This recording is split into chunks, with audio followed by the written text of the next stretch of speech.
Nós louvamos a Deus porque Ele é bom e a sua misericórdia dura para sempre. E nós temos estado aqui nesses dias últimos, agora começamos uma série de estudos na Palavra de Deus, com o tema As Palavras de Jesus no livro de Mateus. Palavras que Jesus falou no livro de Mateus. Nós vamos caminhar, pelo menos essa é a nossa expectativa, alguns dias, algumas terças-feiras. Houve uma série aqui que nós ficamos 6 meses, toda terça-feira, só naquela série. E hoje nós vamos começar, terça-feira passada nós começamos e falamos em Mateus 4. Ele, porém, respondendo, disse, Mateus 4:4, foi o que nós vimos na terça-feira passada. Está escrito, nem só de pão viverá o homem, mas de toda a palavra que sai da boca de Deus. Vimos esta palavra, citamos vários textos bíblicos, falamos sobre o desejo de preservar o corpo físico, a importância do corpo físico, mas, sobretudo, a importância do alimento espiritual. Vimos vários textos na Bíblia onde Jesus fortaleceu a ideia de que não adianta simplesmente viver preocupado com esta vida material, tendo de tudo, como se tudo fosse se encerrar aqui. Nós vimos vários textos sobre isso, e é claro que eu não posso tornar passar hoje por esses textos que nós vimos na terça-feira passada, porque precisamos avançar, precisamos ler mais um pouco desse texto. E ainda vamos ficar em Mateus, no capítulo 4. E hoje vamos para o versículo 7. Aí há uma palavra de Jesus também. E é sobre esta palavra que Jesus falou, no capítulo 4, verso 7, que nós vamos parar hoje para refletir, para ver o que esse texto tem de aplicável para a nossa vida. O que esse texto nos ajuda a ser crentes melhores cada dia. Esse texto está em Mateus 4, 7. Disse-lhe Jesus, também está escrito, não tentarás ao Senhor teu Deus. Todos nós sabemos que esse diálogo de Jesus com o diabo, por mais que essa palavra pareça estranha, mas é assim que está lá na Bíblia, que o Espírito levou Jesus ao deserto para ser tentado pelo diabo. E essa conversa de Jesus com o diabo tem muito a nos ensinar, muito. E isso é interessante que a gente tente destacar o máximo para que possamos estar preparados. Começando por essa palavra que Jesus disse, também está escrito. Por que Jesus disse, também está escrito? Porque o diabo citou a Bíblia para ele. Foi assim que o inimigo fez, citou a Bíblia para ele. Quando disse que os anjos do Senhor podiam segurá-lo se ele se atirasse do pináculo do templo. Isso está na Bíblia, nós vamos ver daqui a pouco. Mas eu quero me ater só um pouquinho sobre a palavra também, porque isso diz alguma coisa para nós. Porque quando Jesus disse, também está escrito, ele estava rebatendo a palavra do tentador que citava a Bíblia. Ele estava rebatendo com a própria palavra. E daí nós entendemos que o poder da palavra tem muito a ver com o compromisso de quem cita essa palavra. Palavras simplesmente citadas, sem compromisso, não traz a essência, a eficácia do seu poder. O inimigo citou a palavra, mas nem por isso ele se tocou pela palavra. Nós temos frases bíblicas escritas no fundo de muitos caminhões, mas nem por isso os motoristas assumem o compromisso com aquilo que eles mandaram escrever naquele seu caminhão. Nós temos muitas pessoas que crê no poder da palavra, abrindo a Bíblia em um salmo e deixando aberta na porta da entrada da sua casa. Isso também não tem muita eficácia, porque o poder da palavra está na sua aplicabilidade. É aí que está. Quando Paulo disse: não me envergonho do Evangelho, porque é o poder de Deus, é o poder de Deus para salvar, por isso ele não se envergonhava. Você vai encontrar o Senhor Jesus Cristo dizendo onde está o poder desta palavra. Porque ele diz assim: as palavras que eu vos digo podem ser interpretadas como um homem que fez a sua casa na rocha, e pode ser interpretada como um homem que fez a sua casa na areia. E as palavras são as mesmas. O texto que fala para uma casa ou para outra é a mesma.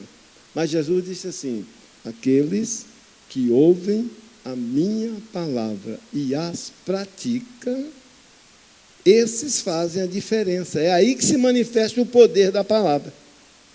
Então, o poder da palavra não está na palavra em si, palavra morta.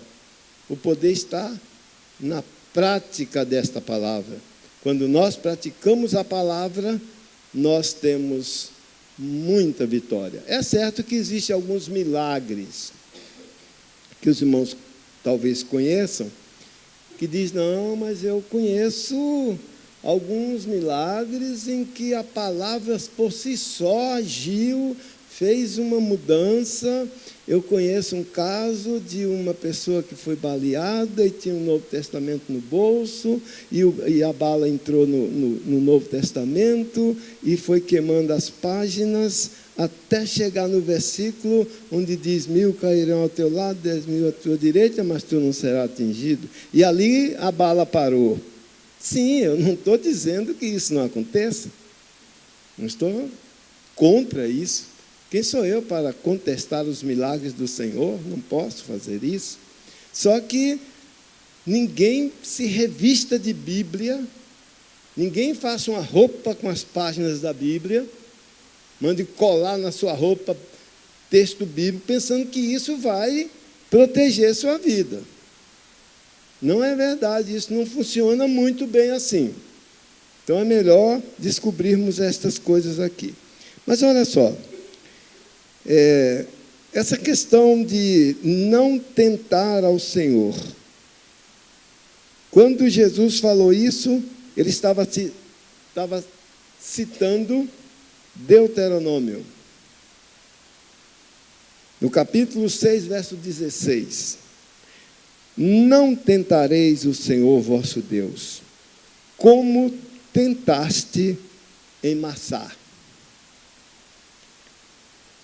E esse mesmo texto aparece também em Êxodo, no capítulo 17, verso 7. E chamou aquele lugar Massá e Meribá, por causa da contenda dos filhos de Israel, e porque tentaram ao Senhor, dizendo: está o Senhor mesmo no meio de nós ou não? O Senhor é Deus ou não é? Irmãos, isso parece uma declaração simples, né? Quando nós questionamos Deus, parece uma declaração simples. Mas tentar a Deus é pôr em dúvida a sua palavra e a sua capacidade de fazer o que prometeu. Tentar a Deus é dizer assim: eu quero ver se se ele realmente tem poder para fazer o que falou. É agora que eu quero que ele confirme. Então, essas coisas são muito perigosas quando nós chegamos a Deus assim. Nós encontramos um relato bíblico sobre essa questão de questionar com Deus, mas quando você vai para aquele texto onde Gideão questionou com Deus, você vê a humildade que Gideão chegou para fazer aquelas provas. Ali não era uma questão de tentar se Deus era poderoso ou não.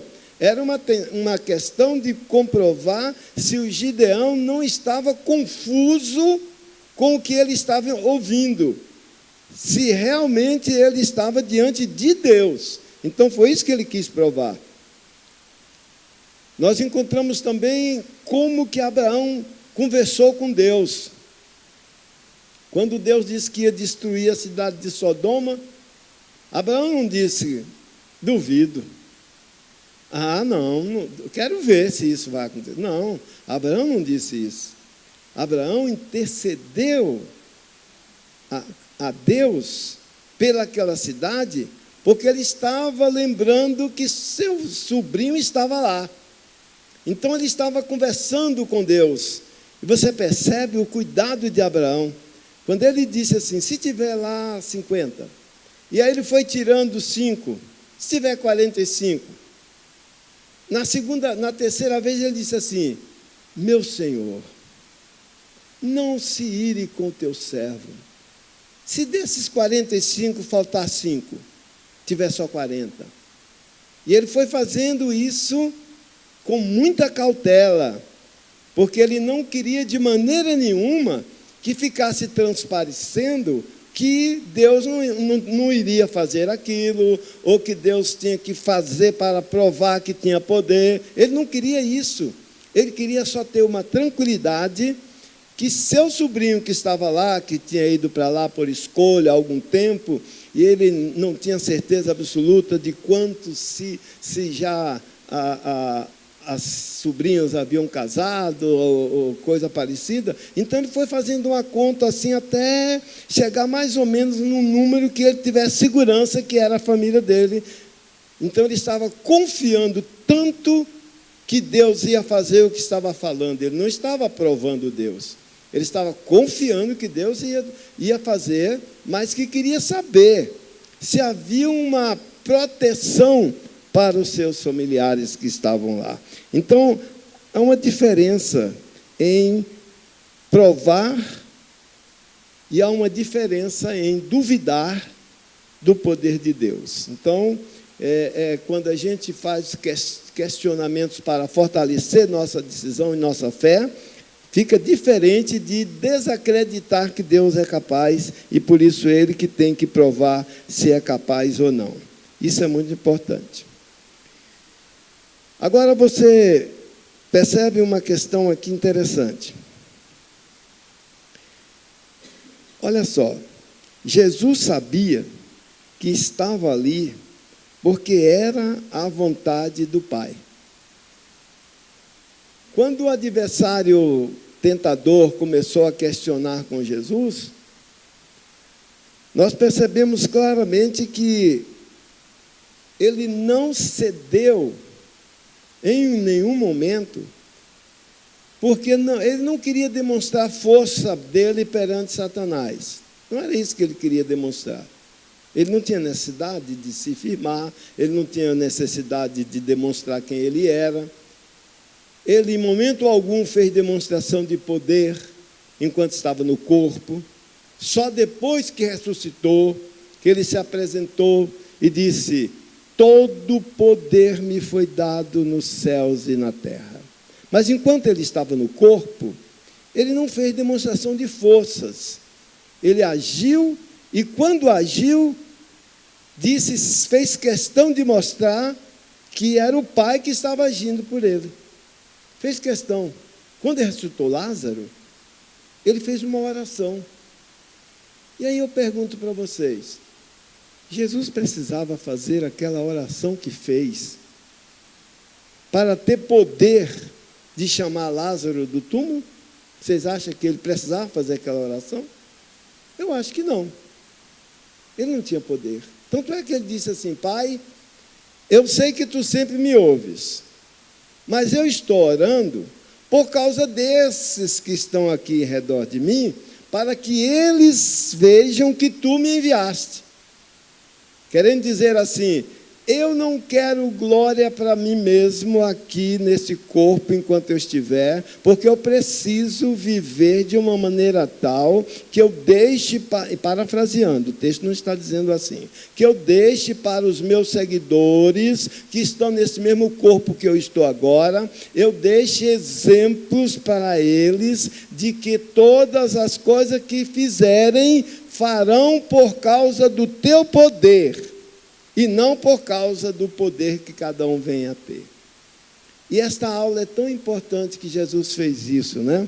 E aqui nós entendemos que quando Jesus não atendeu a Satanás, ele estava simplesmente consciente do porquê ele estava ali. Ele estava consciente. Como que nós podemos ver isso? Está escrito aqui em Mateus, no capítulo 4, verso 1, então, logo depois do batismo, então foi conduzido pelo Espírito ao deserto para ser tentado pelo diabo. Aquilo ali fazia parte do plano de Deus para Jesus. Fazia parte. E aí a gente fica pensando como que as coisas aconteceram e como que aconteciam. Eu confesso que eu mesmo me questionei ontem, estudando esse texto, e às vezes a gente fica pensando, Satanás pegou Jesus daqui e levou para ali. Pegou Jesus de cima do pináculo do templo, levou para cima de um monte alto. O texto diz que o diabo o levou. E aí surge um questionamento. Eu até compartilhei com o pastor Misael sobre esta questão, para que me fundamentasse mais no aspecto do que eu estava entendendo e pensando, porque quem não tem esse questionamento? Mas Jesus ficou como peteca na mão de Satanás? Ele leva para lá, leva para cá? Quem era mais poderoso, era Jesus ou era Satanás? Quem estava movimentando quem? Estava parecendo que o Satanás estava dominando o jogo, dominando a situação, porque levava Jesus para lá, levava Jesus para cá. Mas quando a gente recorre a essa questão do porquê as coisas estavam acontecendo, nós chegamos a conclusões bíblicas que Jesus foi para lá justamente para ser tentado. Então, todo esse processo fazia parte dessa tentação, todo aquele movimento de leva para lá, leva para cá, indaga, questiona, aquilo fazia parte do teste que Jesus foi para deixar para nós demonstrações de que ninguém neste mundo está isento de tentações. Ninguém está isento de tentações. Nós podemos ser vitoriosos na tentação.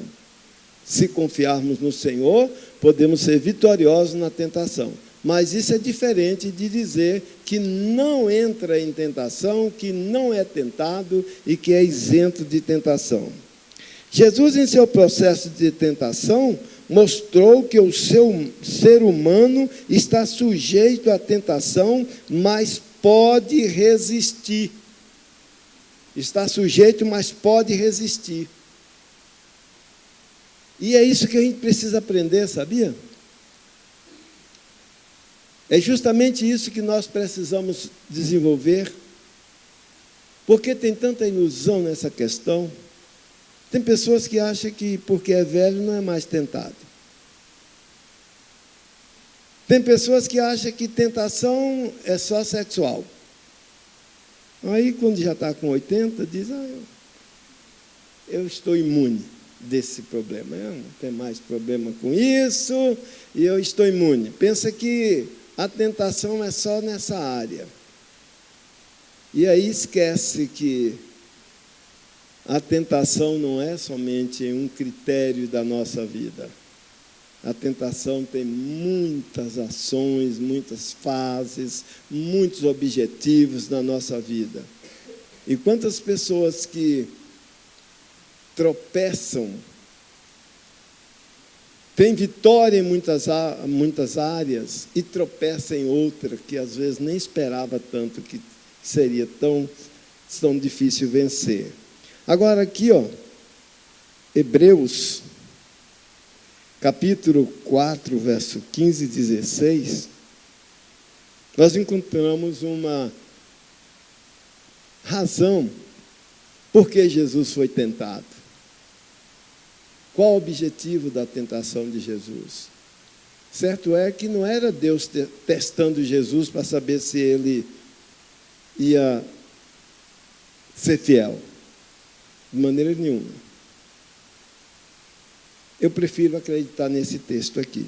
Hebreus 4,15. Porque não temos um sumo sacerdote que não possa compadecer-se das nossas fraquezas, porém um que, como nós, em tudo foi tentado, mas sem pecado. Cheguemos, pois, com confiança ao trono da graça, para que possamos alcançar misericórdia e achar graça, a fim de sermos ajudados em tempo oportuno. Jesus, como homem, passou por tudo que nós aqui passamos. Teve vitórias porque não se deixou influenciar pelo pecado. Não se deixou influenciar pelo pecado. Foi vitorioso em todas as fases da tentação.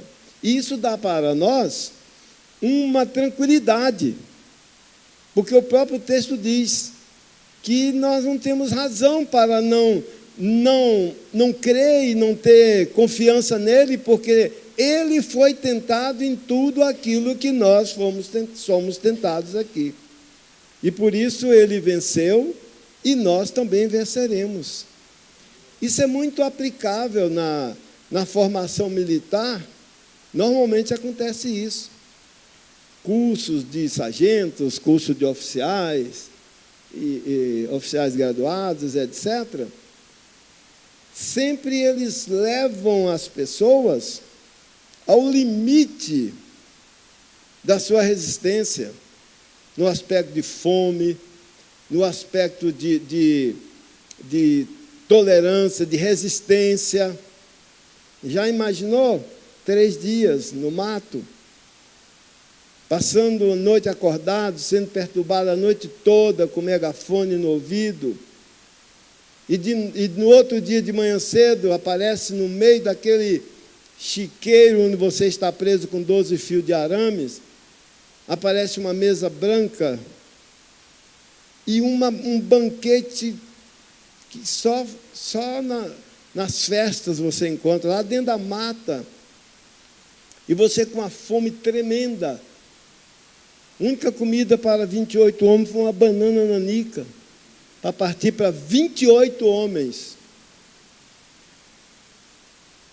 E daí você senta em volta para aquele comandante que está dominando a situação, fazer testes de você, e aquele cheiro daquela comida, e daqui a pouco um garçom vem, é servido? É só assinar aqui, assina aqui que você está saindo dessa porcaria de Brasil, está aderindo para o nosso sistema. Assine aqui, que você vai participar da mesa aqui agora mesmo. E você com uma fome tremenda, para saber, dá só uma mordidinha nessa colchona de frango aqui. Depois de 2 dias e uma noite de fome. Isso para mostrar que o teste faz parte da nossa resistência e faz parte de até onde podemos chegar. Então, isso é interessante observarmos essa questão. Então, Jesus passou por tudo isso e Ele nos dá graça para passar por essas lutas também, por essas provações. Irmãos, se não fosse isso, todo mundo se justificaria. A carne é fraca. Pronto, isso aí acabou. Só isso aí justifica tudo. A carne é fraca. E quem disse que não é? A carne é fraca. E aí tem uns que botam mais um complementozinho e diz assim, a carne é fraca mesmo. Quando eu pensei que não, já estava envolvido. Eu nem estava querendo, mas quando eu abri os olhos, eu já estava envolvido na situação, já estava no meio do problema, e agora voltar ou seguir em frente era a mesma coisa, eu fui para frente, me envolvi. Essas explicações não justificam quando nós temos o Espírito de Deus, quando nós temos um acordo com Deus, quando nós aceitamos ao Senhor em um movimento de parceria, em que nós entregamos a Ele a nossa adoração por tudo que Ele é e por tudo que Ele nos fez. Então a nossa vida realmente toma outro rumo. Glória a Jesus por isso. Versículo 4, verso 10. Aparece aí outra palavra de Jesus. Então disse Jesus, vai-te, Satanás, porque está escrito, ao Senhor teu Deus adorarás, e só a Ele servirás. Meus irmãos, isso aqui é uma demonstração tremenda de que fraqueza da carne não atinge o espírito. O corpo pode estar fraco, mas nesse corpo fraco pode estar habitando um espírito fortalecido. Aqui não é a demonstração de eu estou sendo envolvido pelo pecado porque eu estou numa anemia tremenda. Eu estou desnutrido, faz 4 dias que eu não como. Não, aqui não tem nada a ver de fraqueza carnal com prejuízo e envolvimento espiritual. Não, pelo contrário. Normalmente as pessoas que recebem uma carga poderosa do Espírito de Deus para algo determinado, normalmente essas pessoas passaram antecipadamente por um período muito grande de jejum, de oração, até o próprio Jesus fez isso. Quando foi fazer um grande milagre de caminhar sobre as águas, antes disso ele mandou os discípulos no barquinho para frente, e ele ficou no monte orando, lá para terceira ou quarta vigília da noite, madrugada, ele resolve ir andando sobre o mar. Para isso ele buscou primeiro oração.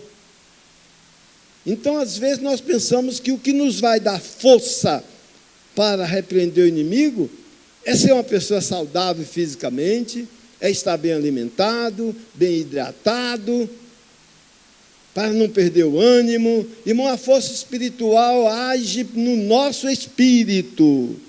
É na nossa alma que nossa comunicação com Deus é o Espírito de Deus no nosso espírito. E essa guerra é travada com auxílio do maligno para ver quem vence. Mas aqueles que se alimentam da palavra de Deus, esses vivem, esses têm vitórias, graças a Deus. E aqui Jesus começa então, a última fase da tentação de Jesus no deserto. Satanás declarou o seu propósito.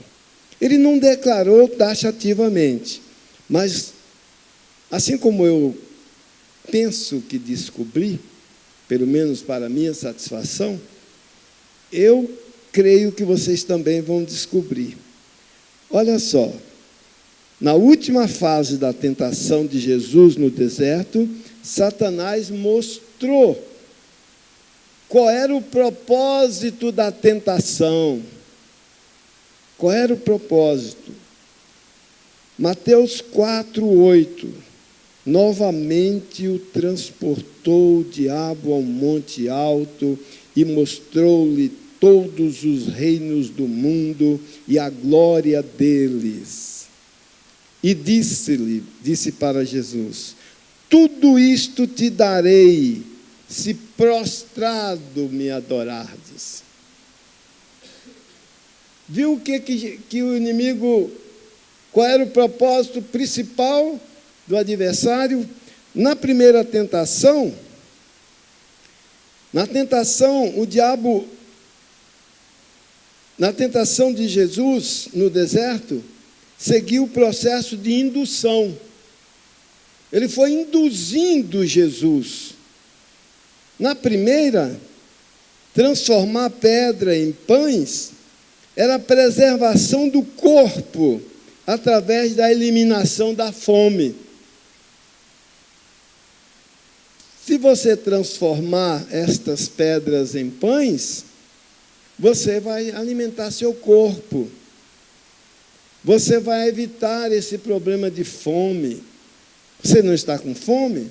Então parece que o adversário está com certo cuidado com o corpo de Jesus. Só que essa é a primeira fase.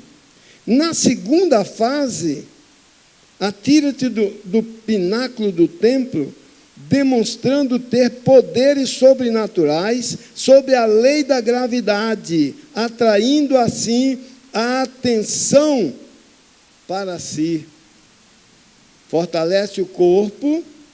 Agora, você se atira daqui, do pináculo do templo, e você vai chamar a atenção que você tem poderes sobrenaturais que quebra o poder da lei da gravidade. Você pula daqui, se joga daqui, os anjos vão te segurar e todo mundo vai saber que você é um homem que tem poderes sobrenaturais.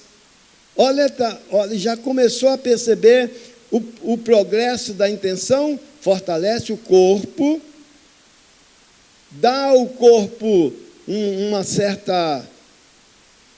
certo destaque, um corpo bem alimentado. Esse corpo bem alimentado adquire alguma atração própria. Depois disso, você pula do pináculo do templo, não vai acontecer nada com você. O que vai resultar disso aí? Todo mundo vai ficar sabendo que você tem poderes sobrenaturais. E depois ele parte para a última. No final, toda a proposta era prostrar-se e adorar ao diabo. Você sabia que esta receita maligna ainda funciona hoje? Nós já falamos aqui em outras épocas que o diabo é sempre do mesmo jeito nas suas ações. O diabo é como João de Barro. Ele faz casa. O João de Barro é um dos passarinhos mais inteligentes. Ele faz casa. Faz de barro. E é dividido lá dentro. Dividido. Você entra assim, vira assim. Mas ele faz casas sempre do mesmo jeito. É próprio do diabo. O maligno também é assim. Ele tenta as pessoas usando a mesma estratégia que ele usou há muito tempo e vem usando. Mesma coisa. Então ele faz a história dele em cima das mesmas práticas, das mesmas consequências que podem acontecer. E hoje ainda é do mesmo jeito.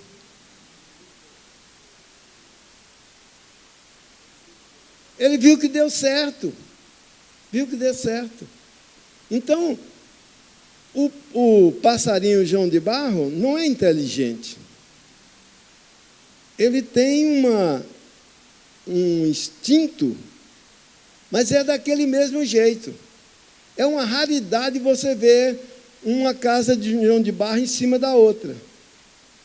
Isso é tão raridade que, quando estavam aqui em Brasília, acharam um João de Barro com 3 casinhas, uma em cima da outra. Aí deu o nome da cidade, Sobradinho. Sobradinho é porque acharam a casa de João de Barro com 2 andares. E ali a pessoa que viu aquilo era quem estava trabalhando na época e tudo aí, fazendo a cidade, passou a chamar Sobradinho, porque o lugar onde acharam aquele João de Barro era naquela região lá onde hoje é Sobradinho. Acharam aquele Sobradinho interessante. Mas não é comum do João de Barro fazer isso. Ele faz sempre do mesmo jeito. E ele usa a técnica mesma.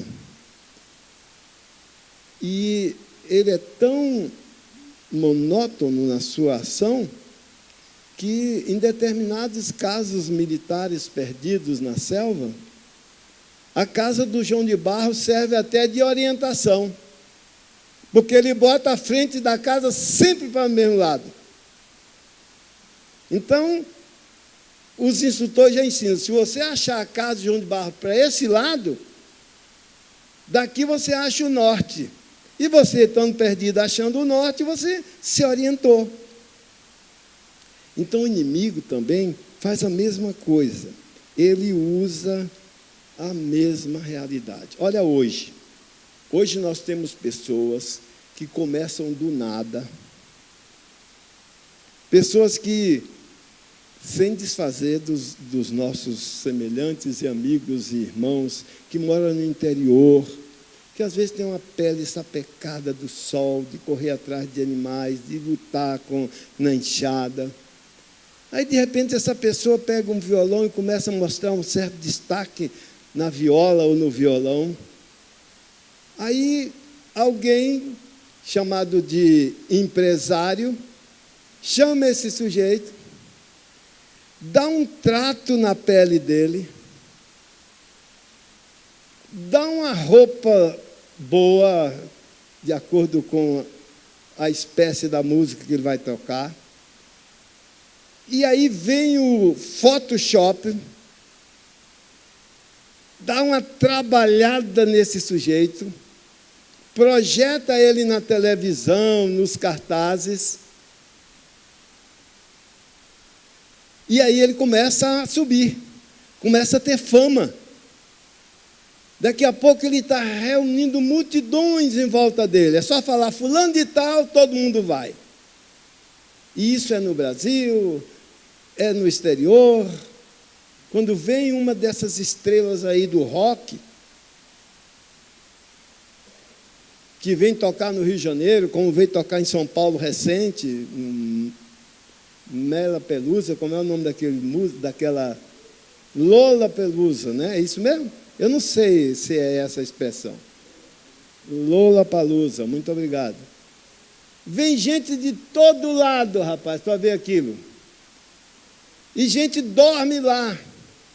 E o que é mais impressionante, tem muitos lá que não entendem uma palavra do que está sendo cantado. E canta junto e se mexe junto, não está entendendo nada. Não está entendendo nada, mas está lá e pagou caro para isso.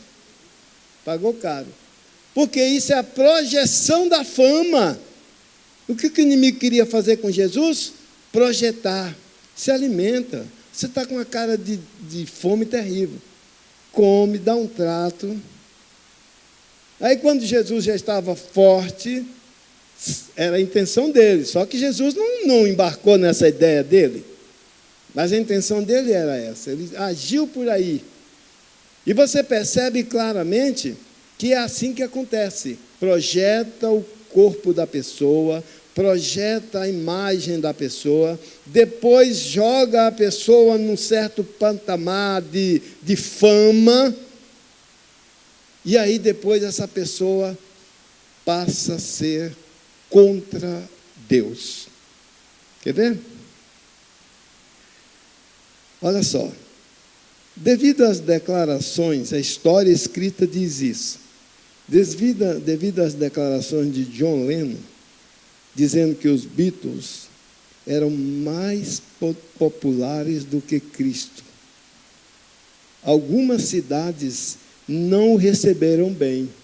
Essa é a história dos Beatles. De tanto eles ficarem famosos, não dava mais simplesmente para ficar no nível dos mortais. Era preciso entrar agora contra Deus. Qual foi a proposta do Satanás? Você me adora e eu te dou tudo. Você se prostra e eu te dou tudo isso, porque tudo isso me foi entregue. E nós percebemos que ele age hoje assim. Dá fama e depois essas pessoas ficam famosas e se revoltam contra Deus. Em um dado momento, o John Lennon disse que o cristianismo iria acabar, iria diminuir e depois sumir. Olha, faz tempo que ele falou isso, em 1966.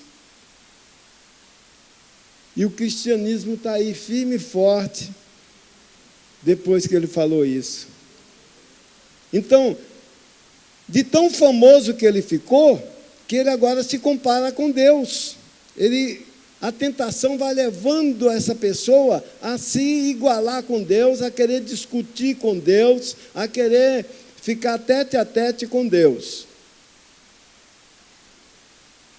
Houve um filósofo francês que morreu em 1778, talvez o maior escritor francês, Voltaire, crítico do cristianismo, escreveu um espaço dizendo que, com o desenvolvimento das ciências, em 100 anos, não haveria mais nenhuma Bíblia na Terra, senão nas prateleiras, vitrines, à mostra de museus, para serem investigadas por algum curioso em coisas antigas. Esse homem que falou isso era um homem de muita cultura. Ele foi adquirindo títulos, e é para isso que o inimigo dá título. Você já viu aquela rodinha, normalmente das 3 horas da tarde, em alguns canais de televisão? Que junta lá umas 5 ou 6 mulheres, senhoras, e primeiro dá os títulos. Essa aqui é sexóloga, essa aqui é não sei mais o que, não sei mais o que, vai dando só títulos grandes. E aí o povo que vê a declaração daquelas pessoas diz, não, é verdade. Quem falou? Quem falou foi fulano. Ah, então é verdade. Porque ele projeta o nome da pessoa, dá fama à pessoa, e depois o que essa pessoa fala passa a ser verdade. Esse é o caminho que o maligno vai usando ainda hoje. Ainda hoje ele usa esse mesmo caminho. Apenas 50 anos depois que o Voltaire falou isso, apenas 50 anos depois da sua morte, a Sociedade Bíblica de Genebra comprou a residência onde Voltaire escreveu a insidiosa declaração, transformou a sua casa num enorme depósito de distribuição e de impressão da Bíblia. Mais tarde, aquela mesma casa tornou-se a sede da filial em Paris da Sociedade Bíblica Britânica, internacional de distribuição da Bíblia. Viu como é que as coisas acontecem? Qual foi a tentação aí? Da fama, como filósofo, como físico, como qualquer outro título, dá títulos à pessoa, um título muito tentador, que normalmente a pessoa se enche de vaidade, é quando ele é Nobel de alguma coisa. Prêmio Nobel da Paz. prêmio Nobel da ciência. Quando vai falar uma coisa, rapaz, é Nobel. Aí você se murcha todinho. Então, a intenção do maligno de projetar as pessoas é para depois usar essas pessoas contra o seu próprio Criador. Contra o seu próprio Criador. Eu te dou toda a fama e você, prostrado, me adora. Essa foi aí que Satanás perdeu toda a sua ilusão. Então nós entendemos que quando Satanás chegou ao fim do seu propósito e declarou o que é que ele queria, imediatamente Jesus usou o poder que sempre teve e que 40 dias de fome no deserto em nada diminuiu o poder do Senhor Jesus Cristo. Na mesma hora, quando a proposta foi essa, Jesus disse: vai-te, Satanás, porque está escrito: ao Senhor teu Deus adorarás, e só a Ele servirás, e só a Ele prestarás culto. É aí que está, irmãos. Nós precisamos entender que o desejo do Senhor é que a nossa vida seja vitoriosa. Não é que a gente não entre em tentação. Não é. É que seja vitorioso. Agora, para isso, irmãos, é preciso entender com muita antecedência os ardis de Satanás. É preciso estar orando. É preciso ter uma vida, pelo menos um pouquinho acima da média de comunhão com Deus, para que possa entender. Olha, você levanta, do jeito que levanta, sai. Não ora a Deus. Pastor, também a gente tem que, tudo que vai fazer é orar. Vou pegar o ônibus para Taguatinga. Senhor, abençoe esse ônibus que vai para Taguatinga. Agora vou pegar outro para o Gama. Senhor, abençoe esse ônibus que vai para o Gama. É isso que o Senhor está dizendo que eu tenho que fazer? Todo passo que eu for dar, eu tenho que orar, pedindo a Deus para abençoar. É assim que é para fazer? Irmãos, não é bem assim. Não é bem assim. Mas o que eu sei que você precisa é adorar ao teu Criador com uma adoração sistemática, que você reconheça que Ele é o Senhor da tua vida e que você deve adorá-lo em primeira mão da tua vida. É isso que eu entendo. E aí nós vamos descobrir que o Senhor nos protege pela sua bondade e pela sua misericórdia, mas que nós precisamos estar ligados com Ele, porque senão dá problema sério. Dá problema sério. O Pedro estava animado. Pedro demonstrou uma coragem tremenda. Senhor, se és tu mesmo que estás aí andando sobre o mar, manda que eu vá ter contigo e eu irei. Vem. Não é que ele desceu do barco? Desceu do barco num mar encapelado. Desceu e começou a andar. Mas na hora que ele viu o vento em volta e as ondas e o barulho do mar e tudo, que ele se deu conta que estava realmente andando sobre as águas, tirou os olhos de Jesus, começou a afundar. E aí ele fez o maior clamor que um homem pode fazer: Senhor, salva-me. Salva-me, Senhor. E Jesus, na maior tranquilidade, foi lá e pegou na mão e disse: homem de pequena fé. Como que ele disse assim: tua fé só deu para andar uns passozinhos. Eu queria passear com você aqui nesse mar por muito tempo, mas sua fé foi pouca. Então Deus nos dá vitória, mas a gente tem que estar ligado com Ele. Você não busca o Senhor? Que diferença tem de um crente que não ora, que não lê a Bíblia, que não tem nenhuma devoção com Deus? Que diferença tem de um ímpio que também vive correndo atrás da riqueza e tudo. Não, pastor, a diferença é que eu sou uma pessoa isenta de certas contaminações. Eu não me envolvo com isso, eu não me envolvo com isso, não. Eu tenho uma vida exemplar. Irmãos, mas a questão da adoração a Deus é uma questão de responsabilidade espiritual. E o inimigo está aí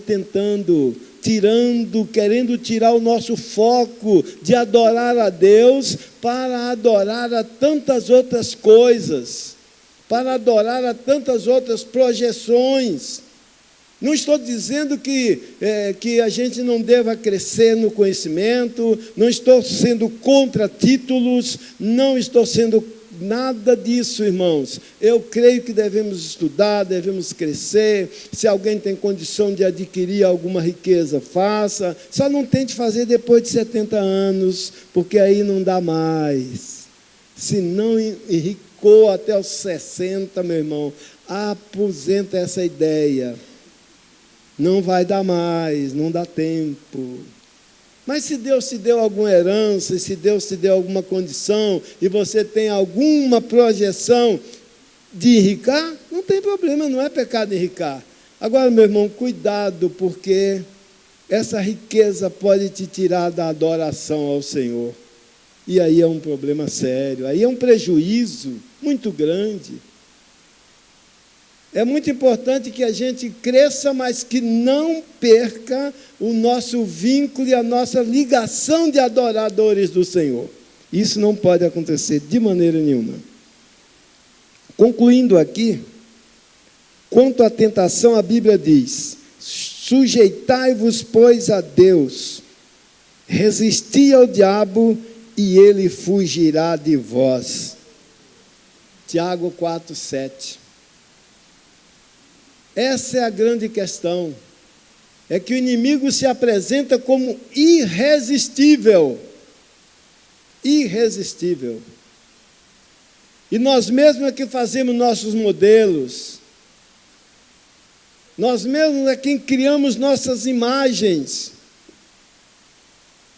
Olha, resistir a um pacote de R$1 milhão. Resistir a isso é muito difícil. Muito difícil. Quem acha que é fácil é porque é igual a mim, nunca teve 1 milhão. Mas quem tem 1 milhão sabe que está mais fácil de conseguir o segundo 1 milhão. E aí ele vai até calcular o tempo que ele fica sentado na igreja. Eu sentado aqui já 1h30. Se eu tivesse fazendo alguma conta, talvez eu estivesse investindo na bolsa 1 milhão que eu tenho, e amanhã eu poderia estar com 2. E aí vai se afastando das coisas espirituais, tranquilo, por uma indução. E aí surge a pseudo-declaração: rico não adora a Deus. Quem disse que não? Pode acontecer. Não é muito fácil, mas pode acontecer de rico adorar ao Senhor. Pode acontecer. Eu conheci um rico que adorava a Deus. Conheci, lá no interior de Goiás. Fazendeiro, várias fazendas, 2 em Goiás e uma no Mato Grosso. Usava avião para olhar o rebanho. Evangelista da Assembleia de Deus, sentado no púlpito com a bota de tirar leite lá na roça. Também não precisa tanto, né? Mas eu não estou dizendo que está certo ou errado, ele era assim. Passei por ele no púlpito, daquela bota mesmo de pneu de caminhão. Um terno sem gravata, um terno, uma calça, paletó de outra. Aí eu cheguei em casa e perguntei para o meu irmão, que era da igreja, que ele congregava lá no Goiás, fazendeirão. Falei: aquele irmão que estava sentado no púlpito, quem é? Aí ele falou o nome dele. Disse, aí, rapaz, aquilo ali, ó, é o homem mais rico aqui da região. É o mais rico. Sentado lá no púlpito evangelista, uma humildade. E aí meu irmão completou e disse, nas festas aqui, que reúne 1.000, 2.000 pessoas, ele simplesmente fala para o pastor, vai lá na fazenda, escolhe as vacas e manda os caseiros matarem, preparar e botar no carro e trazer aqui para a igreja. 3 dias de festa, carne à vontade. A igreja tem um combo no fundo, parece um açougue. Para as festas, grandiosas festas de 1.000, 2.000 pessoas no estado de Goiás. Almoço e janta de graça para todo mundo. Era esse homem que fazia. Mas uma simplicidade. Deve ter morrido evangelista. Não saiu disso. Mas é muito difícil, irmãos. Tem gente que imediatamente já quer trocar sua influência por uma ordenação. Quer trocar sua influência por uma ordenação. Eu estou aqui faz tanto tempo. Será que alguém não falou para esse pastor aí quem eu sou, não? Será que ele não notou nada? Deus não revelou nada para ele? Que eu sou o homem mais rico aqui dessa cidade, estou sentado aqui, já vai fazer 3 meses, e ninguém me dá destaque nenhum. Irmãos, é um problema sério essa questão. Mas quando nós servimos ao Senhor, a gente fica na dependência de Deus. Deus nos usa como Ele quer. Se Ele quiser usar o rico, Ele usa. Se Ele quiser usar o pobre, Ele usa. Ele usa a todos. O importante é não cedermos a nenhuma tentação para nos tirar do Senhor. 2 textos para concluir, 3 versículos. Um dia, Satanás se prostrará para declarar que Jesus Cristo é o Senhor.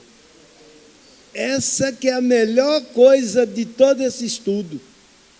Ele disse para Jesus, prostra aqui, que eu te dou tudo isso. E um dia, olha o que vai acontecer. Filipenses capítulo 2, verso 9 a 11.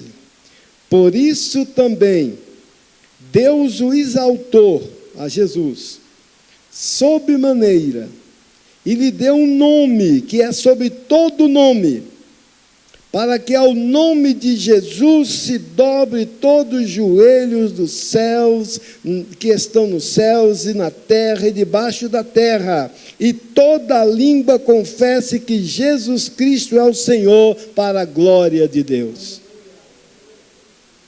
Então, irmãos, nós estamos na proteção do Senhor. Mantenha a sua adoração ao Senhor, vigie quanto às tentações. As tentações é para nos tirar a paz. Toda a tentação é para roubar a nossa adoração a Deus. Começa com uma boa alimentação, talvez, começa com dinheiro, começa com tudo, mas tudo isso é passageiro. O inimigo é espírito, ele não vai lutar por coisas materiais. Não, a questão dele é espiritual. Ele quer nos tirar da paz com Deus, ele quer roubar a nossa adoração a Deus. Porque ele sabe que simplesmente coisas materiais não vai adiantar nada, um dia nós vamos deixar tudo isso. Então é muito cuidado para que as coisas materiais não roubem o lugar da nossa adoração a Deus. Quantas mocinhas, Assembleia de Deus, quantos músicos começaram cantando no coral da Assembleia de Deus. Só aqui no Brasil a gente sabe uns nomes aí, que quando fala, cantava no coral da Assembleia de Deus. Quantos nomes! E agora, totalmente desviadas, cantando para o maligno, músicas que não tem nada a ver, deixaram totalmente a igreja, Jesus e tudo. Sem contar com alguns que estão cantando desviados dentro da igreja. Cantava para a glória de Deus, agora canta para a sua própria glória. E tenta falar com essa pessoa para vir cantar aqui na igreja. Primeira pergunta: quantas pessoas? Segunda pergunta: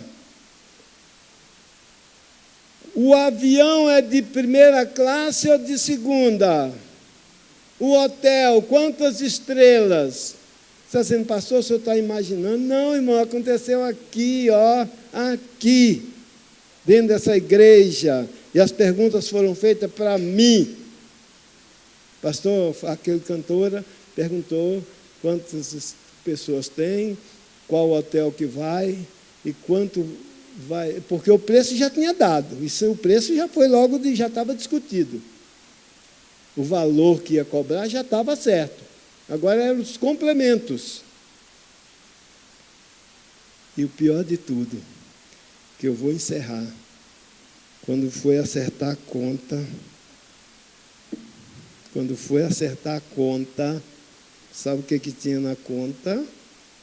No quarto da cantora e de seu esposo, todo mundo crente,